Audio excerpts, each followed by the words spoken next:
Hello, audience, again. So, guess what this is? A glance at the Pedia. I've already got Wikipedia queued up. I'm about to hit random article, and we shall be seeing it in funny voice. Just before we start, don't quit out of the video halfway through, because that would be a dick move, and, well, don't be a dick. Simple philosophy to live by, I think. Alright, clicking random. Random has been clicked. Loading. Loading. Here we go. So I've got two choices. Eirikr the Second. I can go of Denmark or of Norway. I can go Denmark. Eirikr II the Memorable. Pretty legit name. Called the Memorable. You know he's going to be memorable. Was king of Denmark between 1134 and 1137. So, memorable but short reign, apparently. Eric was an illegitimate son of Eric I of Denmark. Okay. Who ruled Denmark from 1095 to 1103. Eric the Memorable rebelled against his uncle Niels of Denmark and was declared king in 1134. He punished his adversaries severely and rewarded his supporters handsomely. So all in all, a pretty good king for the medieval era. He was killed by a subject in 1137, or apparently not. I should probably read these things through before giving you my commentary, but isn't this so much more entertaining? And was promptly succeeded by his nephew Eric III of Denmark. They do like their Erics, don't they? So, on to the biography. Eric was born around 1090 to King Eric I of Denmark, and an unknown concubine. He was given some Danish isles by his half-brother Canute Lavard, and was Jarl of Mon, Lolland, and Falster. When Lavard was murdered in 1131, Eric joined his half-brother Harold Kestia in a rebellion against the responsible King Niels of Denmark. Eric was elected Danish anti-king in Scania in April of 1131, which prompted Kestia to support Niels in jealousy. So if you have kingly brothers, don't elect one king, because the other's gonna just betray him. We've all read Macbeth. Well, I haven't, so I'm just making that general assumption. So, if I ever make a reference, assume I'm wrong until proven otherwise, or you know for a fact that I am right. Eric's army lost several battles against Niels and his son Magnus the Strong, including Jelling in Jutland in 1131, and the Vebro on Zealand, and he fled to Scania. His retreat earned him the nickname Harefoot. Why not? Harefoot, a legitimate nickname for what appears to be a coward. Why the fuck not? Eric unsuccessfully tried to convince Lothair III, Holy Roman Empire, to support his bid for kingship, and had no luck asking Magnus IV of Norway for help. He returned to Scania in 1134, where Archbishop Asser of Lund, Asser is this guy's name, A-S-S-E-R,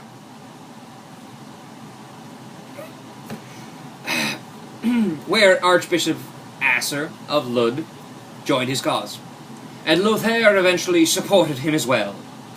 In 1134, he defeated King Niels' entire army at the Battle of Fotovik in Scania, with crucial help of German mounted mercenaries, and Niels died within the year. Yay for the Hessians. They certainly helped. Probably not the Hessians that we know of from the American Revolution, but German mercenaries, who else? End his reign as King of Denmark.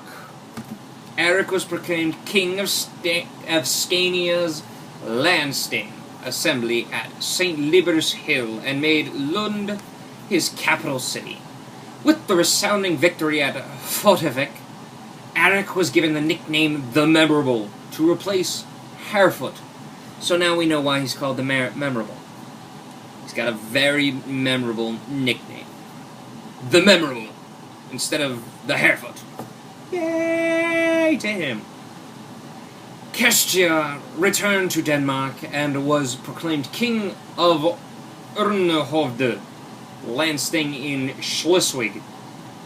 Eric chased him down and killed Kestia and his sons, of whom Olaf Haraldsson escaped with his life. Haraldsson. I guess it's sort of like Smith's son or Jameson or something like that. You know, first name and then son. That's my guess. He then sought to consolidate and legitimize his rule. He gave titles and privileges to his supporters and proclaimed Asser's new nephew as Bishop Eskil of Roskilde. Unfortunately, he does not have a funny name. He initiated the process of getting his half-brother Canute Lavard canonized and established an abbey in Ringsted to document reports of miracles at Canute's grave.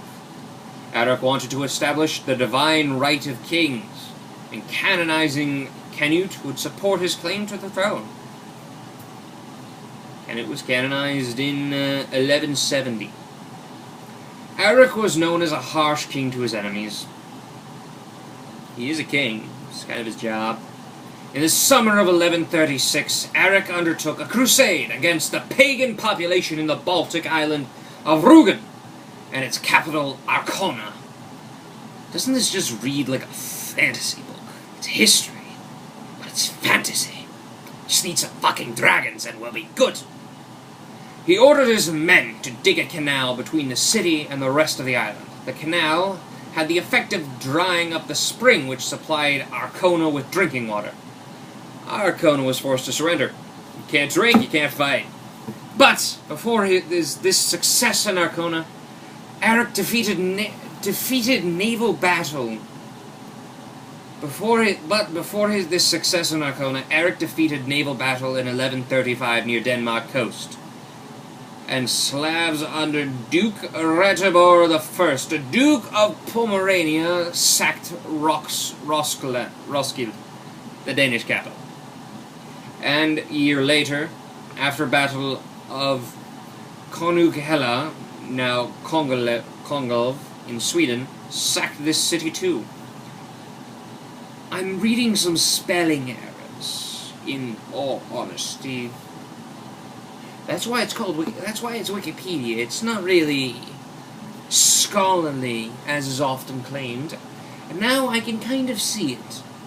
I just read 3 sentences which had shit grammar. Fun stuff. So, city just got sacked. He joined Magnus for an unsuccessful campaign in Norway. This is back to old Eric, where he managed to burn down Oslo. When he learned that Eskil had raised the nobles of Zealand against him, Eric raced north to put down the rebellion, which spread rapidly across Funen and Jutland, and fined Eskil heavily. And now on to his death. The death of Eric, as told by Eruld Huitfeldt, a harsh and unpopular ruler. Eric died at Urnhoved, Lansting, in 1137. King Eric was struck down by a local nobleman, Sorteplov, according to legend. According to legend, Sorteplov asked permission to approach the king, carrying a spear in his hand with a block of wood protecting the tip. Having deemed that King Eric wore no mail underneath his tunic, Sorteplov kicked off the protection and drove his spear right through the king.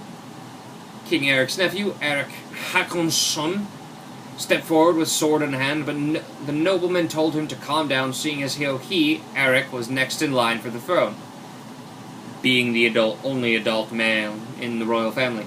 "Put away thine mace, young Eric. A juicy piece of meat hath fallen in thine bowl," According to Levench, Sortoplov escaped with his life. Eric was killed on the 18th of July in 1137. He was buried in Rib Cathedral.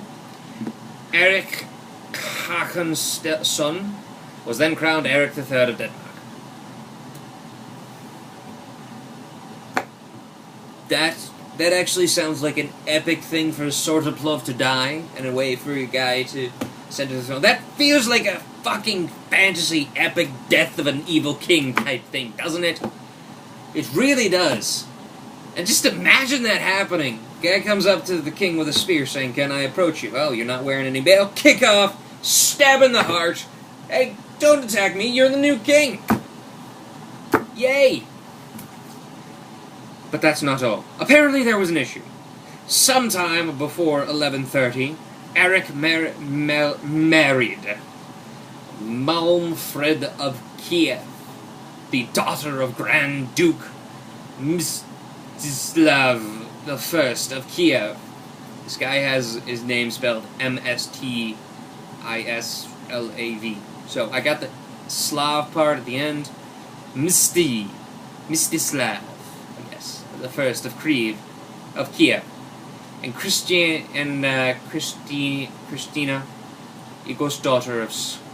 Ing's daughter of Sweden. Malmfrid was the former wife of King Sigurd I of Norway. Hey, you ever read any Norse legends? Sigurd is important. With his concubine Thuna, Eric had the illegitimate son Sweyn, who would later become king as Sweyn III of Denmark. So apparently he married 2 chicks at once and had a son with a concubine. That's what I'm reading. Well, that's it for this episode of A Glance at the Pedia. I hope you guys enjoyed it. If you didn't, tell me in the comments below. Preferably not acting like retards when you do it. I know I'm not supposed to say that, but sorry to people, I guess. Signing off. See you guys later. Yay. Peace.